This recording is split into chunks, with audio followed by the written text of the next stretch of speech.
Televisheni ya taifa ya Iran imetangaza kifo cha kiongozi mkuu wa mapinduzi ya Kiislamu Ayatollah Ali Khamenei, ambapo mtangazaji wa televisheni hiyo akiwa na huzuni nzito na huku akitokwa na machozi amesoma taarifa ya kusikitisha akieleza kuwa kiongozi huyo ameuawa kishahidi akiwa ndani ya ofisi yake katika makao ya uongozi kupitia shambulio la pamoja lililofanywa na Marekani na Israel asubuhi ya Jumamosi tarehe 28 Februari 2026.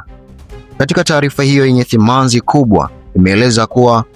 mwanazuoni na mpiganaji huyo mkubwa alitumia maisha yake yote bila uchovu kuitumikia nchi ya Iran na dini ya Uislamu, na kwa mapenzi ya Mungu sasa ataunganishwa na mashahidi watukufu mbele ya haki. Kutokana na pigo hili zito kwa taifa la Iran, serikali imetangaza rasmi kuanza kwa kipindi cha siku 40 za maombolezo ya kitaifa, ambapo nchi nzima itakuwa katika hali ya simanzi na bendera zitapeperushwa nusu mlingoti kuomboleza kifo cha kiongozi huyo aliyetajwa kuwa alama ya mapambano na mlinzi wa mamlaka ya Iran.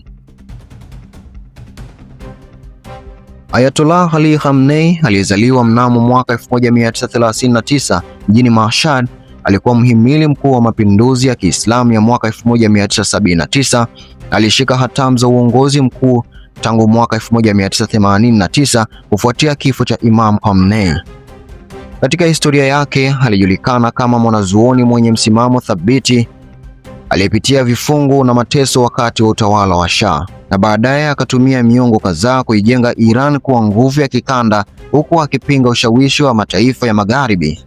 Maisha yake yamekuwa ni mfululizo wa harakati za dini na siasa, akiongoza nchi kupitia vikwazo vizito na migogoro ya kimataifa,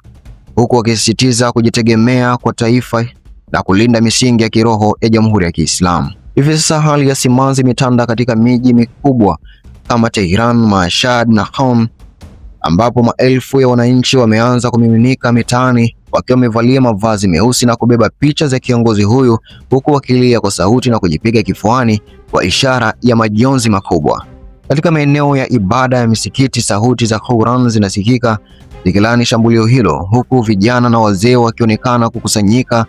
kwa makundi wakitoa viapo vya kulinda urithi wa kiongozi wao na kuitaka serikali kuchukua hatua kali dhidi ya waliohusika na mauaji hayo yaliyotingisha moyo wa taifa.